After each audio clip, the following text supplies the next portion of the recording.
Hello everyone, welcome to English class. As you know, language is very important for all of us.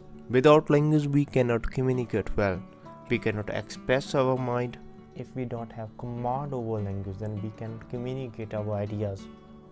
Even in our personality traits, language plays an important role. If we don't have rich vocabulary, rich sentence structures, complex sentence structures, then we cannot be a good orator. Then we cannot impact people with our wording. Whatever ideas we are having in our mind, without communication, without language, all ideas are worthless. So it is important for all of us to command over language. It can be any language.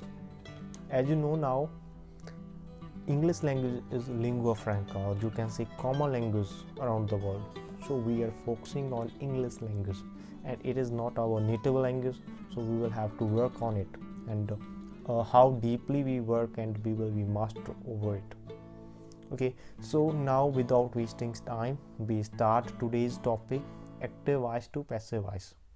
First of all, don't make hurry, just understand active voice or passive voice, then we will go for rules and practice. Look at these two sentences: I helped her, she was helped by me. So here what is changed? Helped, was helped. In these two sentences we have verbs helped and was helped. Why so? And just look at which sentence is looking impressive. I think second one is looking impressive. Okay, actually verbs carry two voices. One is active voice, second is passive voice. So in first sentence it is active voice, but how to know that it is carrying active voice?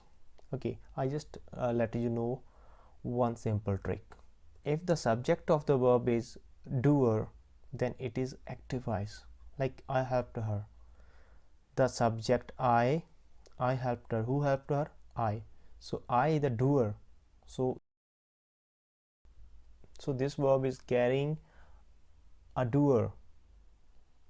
So if we have our subject a doer, if any verb carries its subject a doer, then it is called active voice. Now in second one, if it carries its subject a receiver of the action. Receiver means to say which receives any action. She was helped by me. Who was helped by me? She. So she is receiving action, she is getting help, so she is the receiver. So this subject is the receiver of the action, so its verb was helped, automatically it is passive voice.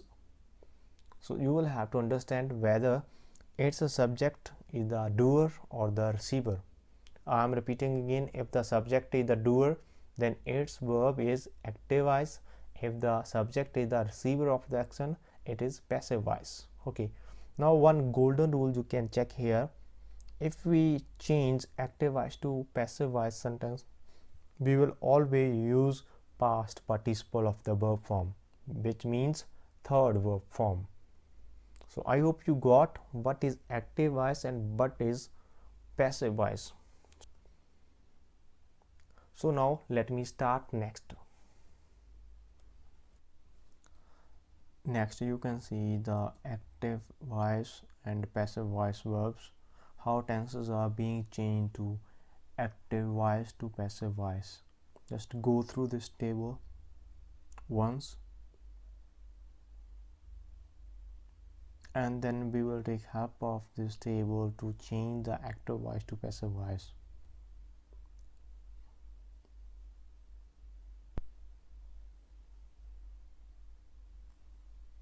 Here you are checking that how tenses are being changed.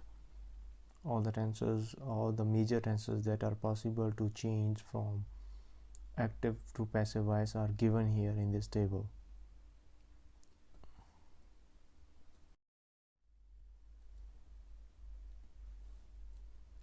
Now we will take help of this table to change active voice to passive voice. Here if you look at first example, he feeds pigeons.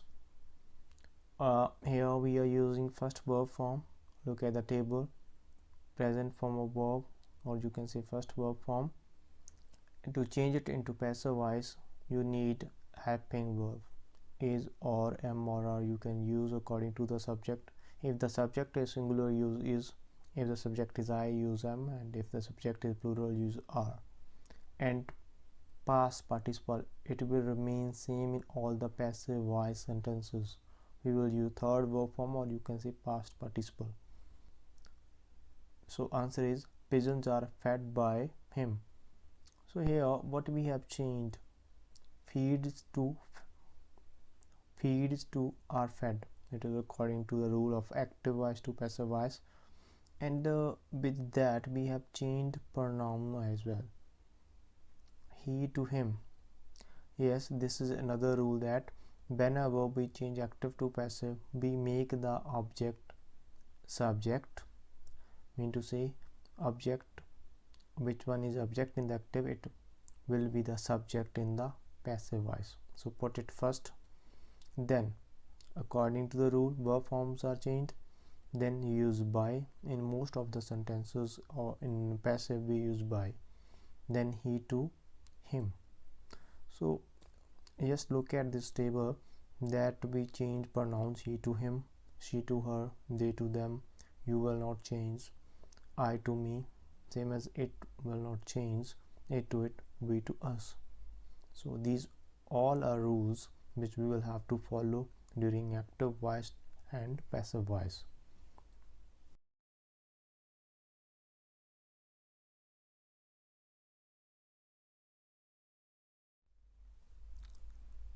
Now we move forward, we come to next tense, that is present continuous.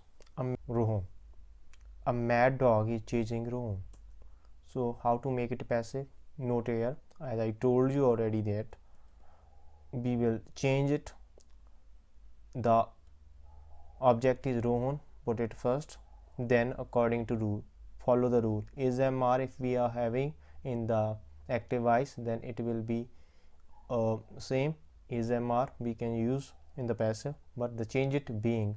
If we have ing form here, or you can say present participle, then use being after is. Then past participle or third verb form will be always there. Changed, then by, I already told you. Then our dog, that was subject in the active voice, now it is object in the passive voice. So we move forward now. I have done my work, so check it. It is present perfect tense, has or have been used as a helping verb plus past participle, has been used with singular subjects, and have been used with first person singular I, and with all other plural subjects. So I have done my work, and you can change it according to the rules, like has or have plus been plus past participle. Check the rules. So my work, it is object, make it subject, my work, then it is singular, so use has, then been according to the rule, and then third verb form. Done, that is already there in active voice. By after that, then I, it is changed to me. Next one, past verb form be used in simple past tense, like I wrote a poem. Here wrote, it is second verb form, and to check the rules what we will have to use here. Was or were we can use as a helping verb, then past participle, mean to say third verb form. So try to change yourself. A poem, put it first, make it subject, then was or were, because it is singular, so we will have to use was. Then past participle, wrote, write, wrote, written, third verb form. Then by, then I to me. So it is simple, but you need some practice, because if all the rules, all the tenses are given in one exercise, you can be confused, but with the practice you can come over it. Past continuous tense, they were watching a movie. Here were watching, you can check here was or were plus present participle we use in past continuous tense. So we will change it into passive voice with the help of being. Was, were will remain same according to the subject, and the past participle is always there, So a movie, we have changed object to subject. A movie, it is singular, so was, then it is ing form, continuous, so we use being. Then what is the base form? Watch. Change it into third verb form or past participle. Was to boy, they to them.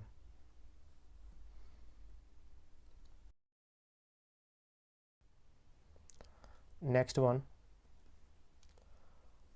next sentence we have the hunter had killed the lion. Identify this tense. Had, past participle, we use it in past perfect. So how we change it in passive voice? Had plus been plus past participle.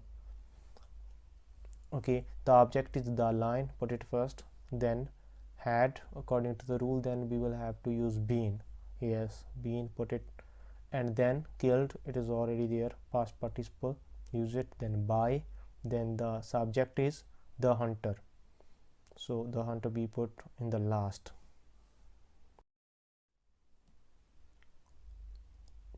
Check the next sentence. Here what we have, the teacher will have forgiven us. Okay, remember this is future perfect tense. We use will or shall plus have plus past participle, which is already given in the example. Okay, so you can change it, will, shall plus have plus been. You will have to use almost same kind of rule you have as in present perfect and in past perfect. We will have to put been after the helping verb have. Okay, so change it. Us, we have changed it into we according to the pronouns. Will have, will remain same. Then been, we will have to put then past participle forgiven by the teacher, which is subject, make it object. Next one we have modal verbs. So I have put will and shall and plus base form of verb, which we use in simple present tense. I have put it with other modal verbs as well because it carries same rules. Like if we have any modal verb in the active voice sentence, like I can do this work, so we have ruled that with the modal verb we will use be. Past participle is already there, now. This work, it is object, change it as a subject. Then can be done by me. Can be, will have to put then past verb form, then by, then I, you change to me. If you have any modal verb, might, could, should, will, shall, it will work on all. Now we have some other kind of. Now look at this sentence. So sometimes some verbs can carry two objects, can take two objects. So now you can be confused that how to deal with it if we are carrying two objects, if any sentence is carrying two objects. So in earlier examples we had only one object, so you can use either object. Don't worry about it, you can take either object. Like first of all we have taken you, so we have put it first. You, according to rule, it is simple past, so were given a pen, object we put after that. By, according to rule, as I told you, then I is changed to me, right? So in second way we can try it as a pen, it is singular, so was given to you by me. So here you will have to keep in mind that like listen to, given to, you will have to use to after this verb. So this way we can make. Next, sometimes we can have interrogative sentences as well. So how to deal it? Has he taken a decision? Which tense it is? Has he taken a decision? This is present perfect. So keep in mind, whenever we make any interrogative sentence, our helping verb must remain first, like has, we have already put it. So now what you will have to change, that is subject to object and object to subject, and according to rule active voice verb to passive voice verb. Has we have already put it, it is decided by the this our decision. Is it singular? Yes, then put has. If it is plural, then put have. Okay, so has our decision, the object, we make it subject. Okay, then been according to rule, as I told you, and you checked in the table as well. Taken past participle by she, it is changed to her. Next category with the WH words like who, or if we have any other WH word like which, where, we will use it first. But here, if you are having who, then it is changed to by whom in the starting. So by we have already used here, so don't use by again in the sentence. Who, we have changed it by whom. Then which one is object? My watch. Okay, my watch, then it is second verb form, put was, then past participle is already there, is always there. Next one is imperative sentences. So in simple wording, just understand what are imperative sentences. Imperative sentences can be suggestions, orders, advices, commands, like that. Like shut the door, it can be order, it can be request. Okay, we make a request with please, it can be advise. So shut the door, it is imperative sentence, just to make it clear first of all. So whenever we have imperative sentences, we will have to use let in the starting. Let, then which one is object? The door, put it first. Let the door, it is now subject. Let the door, now you will have to use be after the subject. Keep in mind, let plus a subject plus be. Then third verb form or past participle is shut. Shut, shut, shut. So past participle is shut. That's right. Okay, if let is already given there in sentence, then no problem. Let, put it first. Object is my homework, put it first. After let my homework, then be according to the rule, then past participle. Completed.